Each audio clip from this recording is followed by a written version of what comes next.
रे रानी, और रानी, सो रही हो क्या अभी तक? रानी की जेठानी जोर जोर से चिल्ला रही थी घर के आंगन में खड़े होकर। रानी यानी मैं। तभी मैं भागती हुई अपने कमरे से निकली और बोली, दीदी आ गई मैं। जेठानी बोली, रानी तुम्हारा नाम रानी है, तुम रानी नहीं हो। मैंने तुम्हें रात में ही समझाया था कि सुबह को जल्दी उठ जाना तुम्हारी मुंह दिखाई की रस्म है। मैंने बोला कि दीदी रात को नींद ही नहीं आई, जगह नहीं है और मन में थोड़ा डर था कि सुबह आंख नहीं खुली तो। रजनी दीदी हंसती हुई बोली, रानी मेरी प्यारी देवरानी जल्दी से घूंघट कर लो, अगर माँ जी आ गई तो हंगामा हो जाएगा। मैंने घूंघट किया ही था तभी माँ जी वहाँ आ गई और कड़कड़ाती आवाज में बोली, चलो अब क्या यही गपशप मारती रहोगी तुम दोनों। हमने चलना शुरू ही किया था तभी माँ जी ने रजनी दीदी के कंधे पर हाथ रखा और बोली, पता है ना कहाँ से जाना है और कैसे जाना है। माँ जी ने बोला कि जब भी कोई बड़ा तुम्हारे सामने खड़ा हो तो हमेशा घूंघट में रहना और कम से कम अपने बड़ों के सामने आना और बिना घूंघट के तो कभी नहीं। रजनी दीदी कुछ बोली ही नहीं, बस अपना सर हिलाकर हाँ बोल दिया। मैंने भी बस अपना सर हाँ में हिलाया। माँ जी के जाने के बाद मैंने पूछा, रजनी दीदी आप तो स्कॉलर हो और इन सब चीजों को कैसे निभाते हो?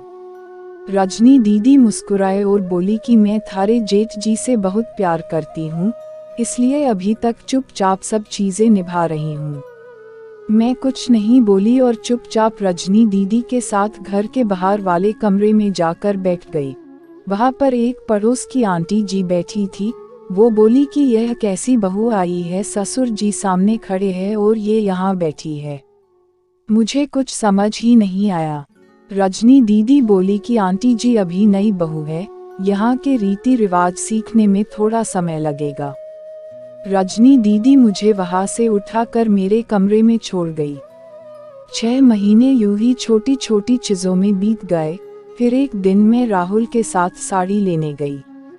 राहुल का फोन आया और वो दुकान से बाहर बात करने चला गया। साड़ी की दुकान पर मैं बेधड़क होकर साड़ियाँ देख रही थी। तभी साथ में बैठे हुए अंकल जी खान से एक बार, फिर 2 बार, फिर 3 बार। मैंने साड़ी वाले भैया से बोला, भैया इन अंकल जी को पानी दे दो, बहुत खांसी हो रही है इन्हें।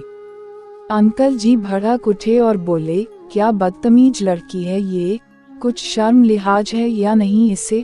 दुकान पर हंगामा देख राहुल बाहर से भागकर अंदर आया और अंदर आते ही अंकल जी के पैर छूकर बोले, मामा जी आप यहाँ। मैं घबरा के दुकान से बाहर निकाल आई, एक लंबा घुघुंट करके गाड़ी में बैठ गई। राहुल बाहर आया और गाड़ी में बैठकर गाड़ी बहुत तेज चलाने लगा।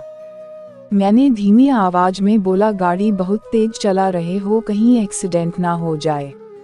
हम घर पहुंचे ही थे तभी माँ जी जोर जोर से चिल्लाते हुए बाहर आई, देखो आ गई ये रानी साहिबा, खानदान की इज्जत मिट्टी में मिलाकर। तभी रजनी दीदी आई और बोली, माँ जी मेरे शादी को 6 साल हो गए हैं, मैं अभी तक मामा जी को नहीं जानती, ये कैसे जानेगी। माँ जी जोर से चिल्लाई, देखो कैसे चपड़ चपड़ जबान चल रही है इस रजनी की। राहुल सबकी बात काटते हुए बोले कि माँ ये दोनों सही बोल रही है, अगर ये हमेशा घूंघट करके रहती है तो ये मामा जी को कैसे पहचानेगी। और माँ आज मामा जी के फोन पर तुमने पूरे घर की शांति को भंग कर दिया है। ये वो ही समाज है जिसने सीता मैया पर भी उंगली उठाई थी। पिताजी और जेठ जी ने भी अपना पक्ष राहुल के साथ ही रखा।